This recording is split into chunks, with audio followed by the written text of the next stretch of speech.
Hey there, in this video, we're going to talk about how to send a proposal to a consulting or a coaching prospect. If you've ever sent a proposal over to a consulting or coaching prospect only for them to go radio silent and ghost you, you've probably wondered if there's a better way. And the answer to that question is yes. In this video, I'll share with you 3 reasons why sending a proposal over to a client can kill the deal, what you should do instead, and much more importantly, before we wrap up, I'll share a critical step that you want to take long before you even start writing a proposal.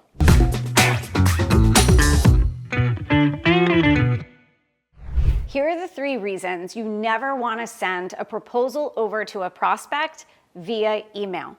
The first reason is because guess where they're going to flip first in the proposal? They're going to go straight to the last page and they're going to look at the price before anything else. Reason number 2 is because as the decision maker is looking at the proposal, if they become confused about any part of the proposal, if there's something that's off the mark, or more importantly, if they become overwhelmed with all of the details, all of the moving parts, how much work it's going to end up putting on them as soon as they sign this, or even the challenge of getting people internally to get on board with this, they're going to go into that overwhelmed place. And as soon as they go into an overwhelmed place, they're going to take your proposal, they're going to put it off to the side, because they're going to say to themselves, you know what, I don't have time to think about this right now. I'm just going to come back to this later.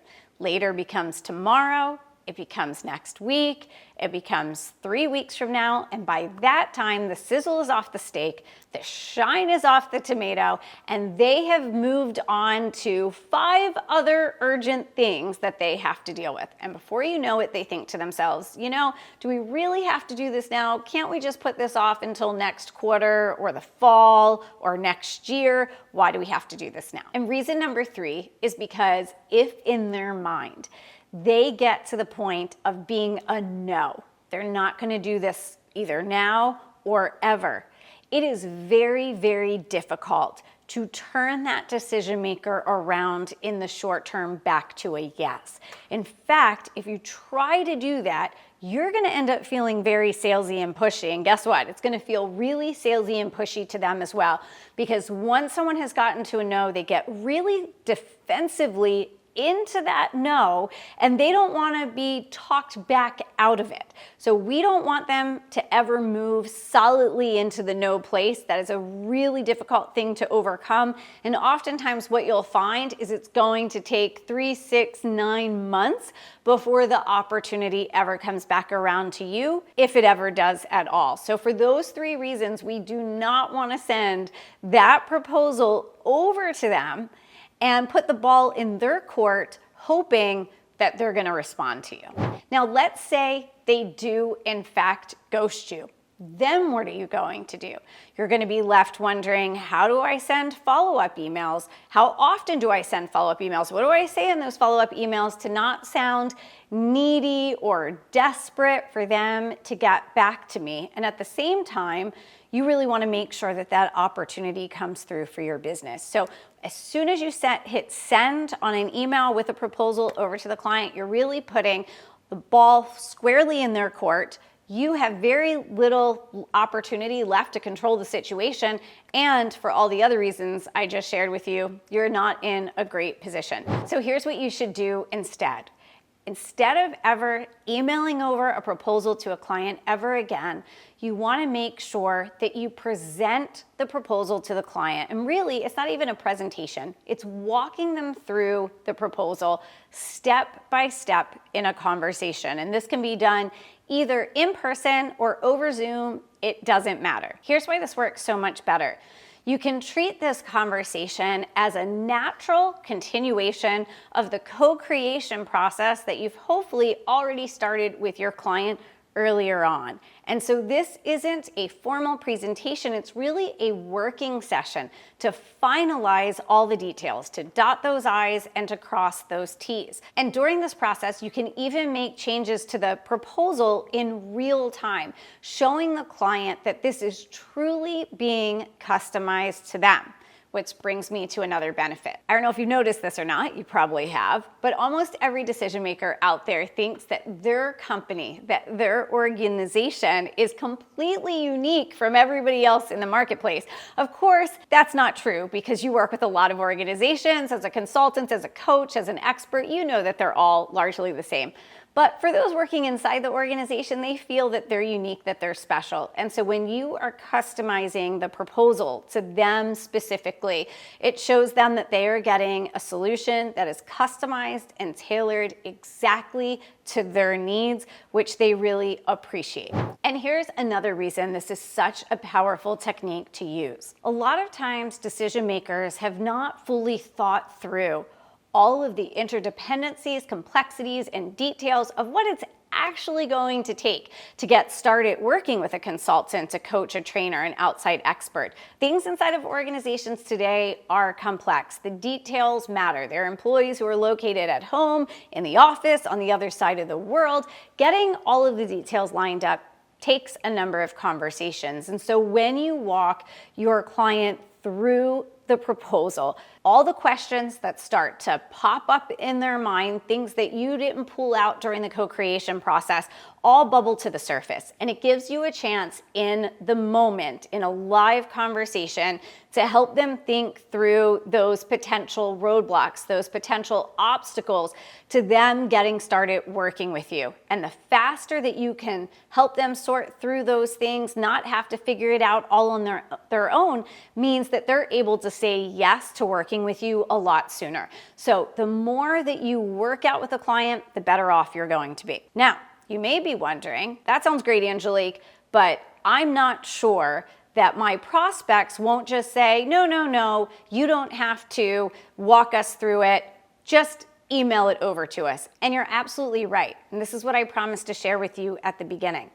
This only works if you do something long before you ever start writing that proposal. And that is from the very first time that a prospect expresses interest in working with your consulting firm, your coaching firm, your professional services firm. From that very first moment that they express interest in working with you, you have to, one, tell them how thrilled and excited that you are in the potential opportunity to work together.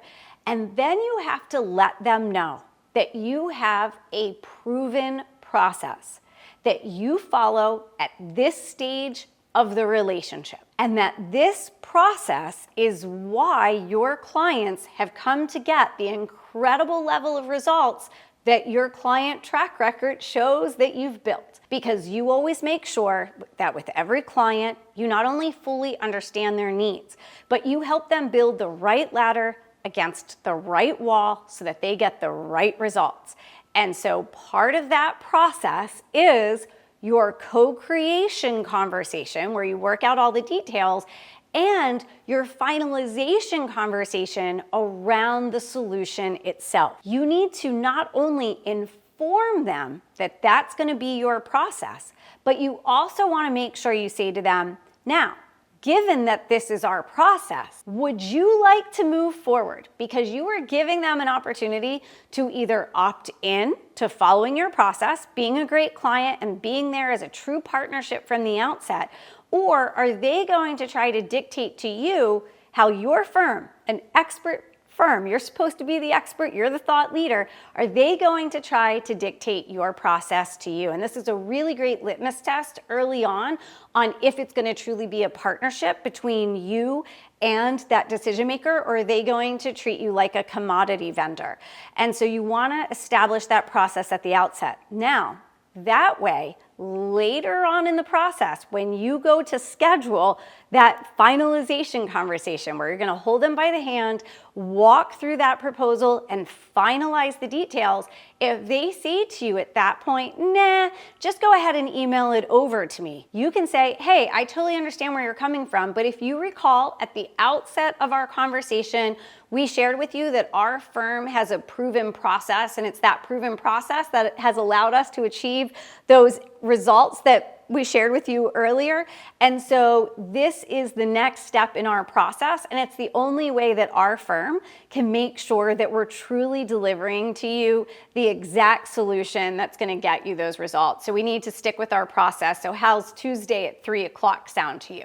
So if you don't do that step early on and you just try to surprise the prospect, the client, after you've done co-creation, that now there's this other conversation, yeah, they're probably going to push back on you and ask you just to send it over. So almost every problem that you're going to encounter as an expert-based business owner, we always say don't let the toothpaste out of the tube and then try to figure out how to get that toothpaste back in the tube.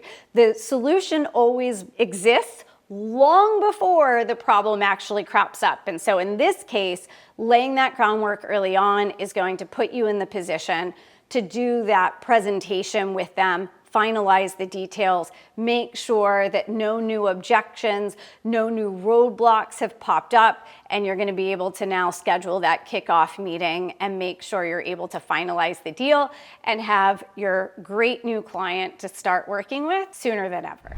So now that you know how to share a proposal with a client, not just send it over and get ghosted, the next thing you might want to check out is my video on how to sell to corporate clients. We go even deeper into these strategies of how to be successful when you're a small business owner, an expert-based business owner that's working with discerning, crazy busy B2B decision makers. So check that out next, and the link to that video is in the description right below. I'll see you there.